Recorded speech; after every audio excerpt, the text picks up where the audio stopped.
Ассалаумағалейкум достар, сіздермен бірге қазір бүгін біздер PlayStation 4 қазақша обзор жаңадан сатып алынған джойстигі бар бөлек, білмеймін, бәрі сатып алғаннан кейін бар, после бәрі алғаннан кейін бар дисководы бар версиядан болады. Бұл комплектісінде бір джойстик пен тағы бір джойстик алу керек болды.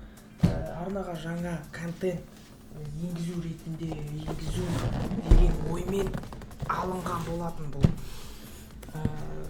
тұрып түсірейінші. Бұл мен бірінші түсіріп жатқан затым, распаковка видео дейді. Сондай распаковка видео бірінші рет түсіріп жатқаным. Бұл если қателіктер кетіп жатқан болса, кешірім сұрадым сіздерден. Так, бастайық. Бірінші біздер көрініп тұр. Бірінші біздер бастайық джойстиктен. Джойстик. Новый, кәдімгі жаңа ғана осы заттан алып қойдым, осы 1-2 сағат болды. Сулпактан алдым. Оларға жаңадан келіп, мен наличиеде бар ма екен деп, просто по приколу спросил, бар ма жоқ па деп та, бар дейді. Бұрынғы заттыкінде емес екен, PS4-тікін бұрында ағам алған кезде ашқан едім. Бұрында ең бірінші PlayStation 4 шыққан кезде. Ол кезде оның джойстигі мынадан қатты коробкаға салынған болатын. Коробкасының ішінде жоқ. Өзі былай. Так, мына жаққа қоя тұрайық. Так, коробканың ішінде. Охо! Міне. Джойстиктің өзі. Вау! Да, мына. Телефонның есі шығып тұр көбірек екен. Әдемі, тап-таза деген. Құртта қандай узорлар, X, 4 бұрыш, мыналармен істеп қойған. 4 бұрыш бар, 3 бұрыш доңғалақ, X-тар бар, мынаның ішінде не. Осындай узорлар бар. Мынаның өзінде бізде зат бар, микрофон бар. Өздерін айтып жүрейді. Не? Қасына сатып алынған джойстигім ақ цвет болды. Бұның басқа да цветтері бар екен. Но именно мен алатын жерде тек қана ақ цветі наличие болды да. Ақ цветін пришлось алуға. Сол басқа комплектациясында так бізде, как обычно, қағаз қалай қолдануға болады деген секілді қағаздар. Болды, басқа ештеңе жоқ. Мынаның ішінде бірдеңе бар шығар деп ойлап едім мен. Показалось болды оны деген.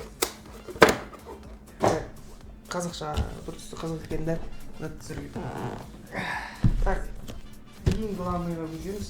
Менде мынау версия айтқанымда жаңағындай дисководпен версия 825 гигабайт SSD-мен. SSD-мен керек болар, походу, қазіргі PlayStation-дар бұрынғыдағыдай жесткий диск емес, қазіргілерде быстро действие жасау үшін, болу үшін SSD-мен жүреді, походу. Мен естігенім бойынша айтып тұрғаным ғой. Так. Скотчтары. Қандай екен? Болмайтын скотч.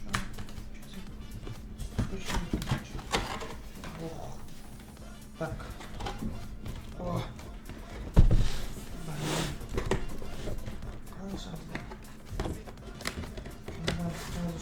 Сыртында бөлек коробка, ішінде тағы бөлек коробка тұр.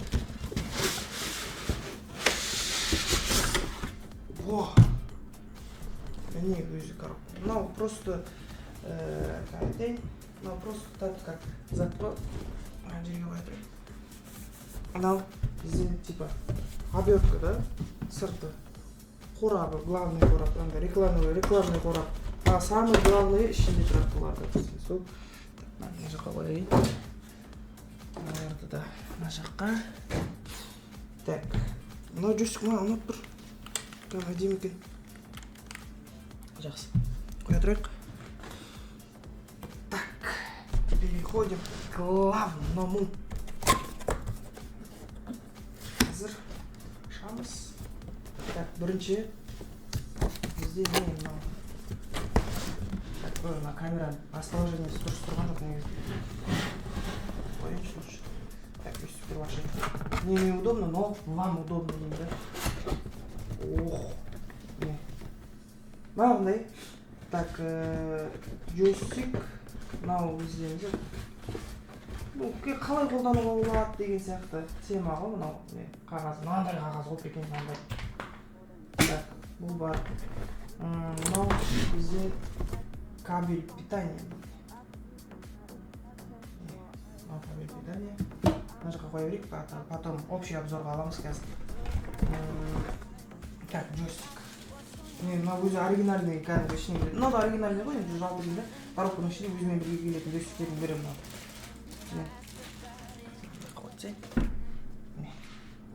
Мынау да тоже дәл жаңағыдай екеуі бірдей.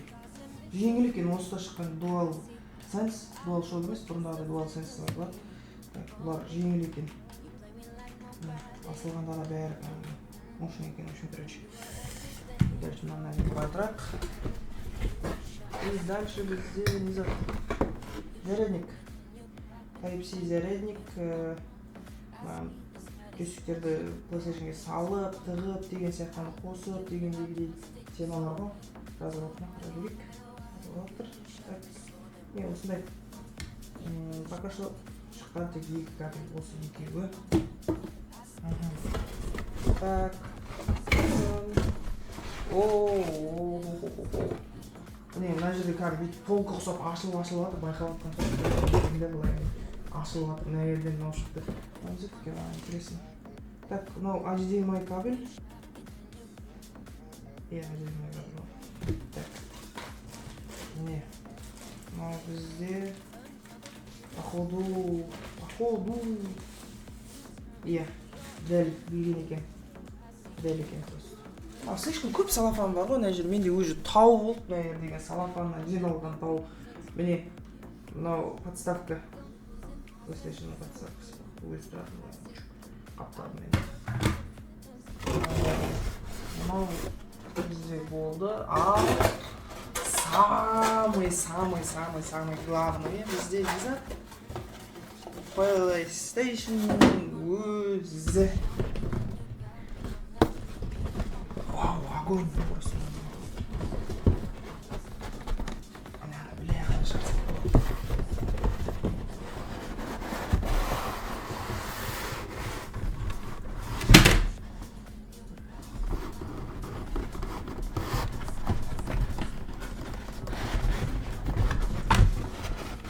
Алмай жатып сразу су алдыңыз. Окей. Так. Шықты, мынау бізде подставкасы мешает. Мына жаққа қойып тастайық. Так, болды. Мына коробканың ішінде дым жоқ. Просто ақ белый коробка. PlayStation жазуы бар.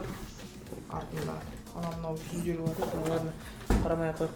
Бұрында менде Xbox болды, бұларға ойындар Xbox-дай ала алмаймыз да, мынадай Аргентинаға ауыстырып арзан алуға болатын еді Xbox-та, так как Xbox официально не представлен да Қазақстанда. PlayStation-мен ондай трюктер енді қазір өтпейді.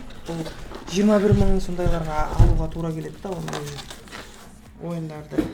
Бұйырса енді FIFA болып шықпайды, FK болып шығады деп жатыр, FK-ны болса ойнаймыз деген осы PlayStation-мен контент түсіреміз деген ойдамын. Так.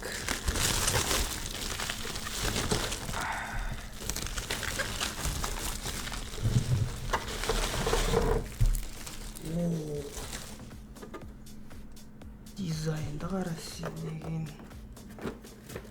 мәсі. Күшікті лақтырып жібереміз. Вот те, надо етіға, міне, қараш, жанып тұр ғой, от қой, от маңадам.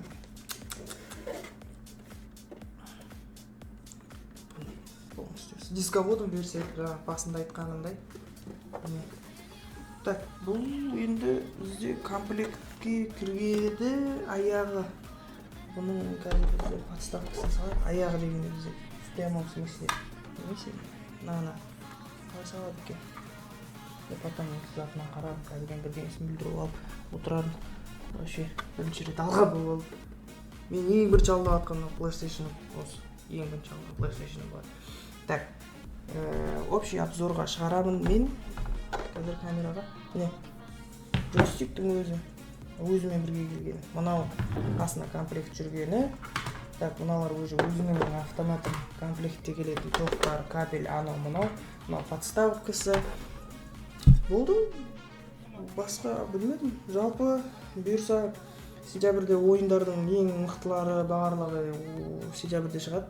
Сол ойындарды ойнап осы PlayStation жаңа YouTube'ға жаңа контент салатын боламын. Так что алдын ала айтатыным, менің арнама подписка жасап, колокольчикті қойып, лайк басып, коммент жазып, жақсы кәдімгі поддержка жасаймыз, достар.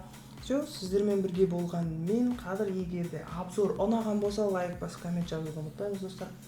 Сау болыңыздар.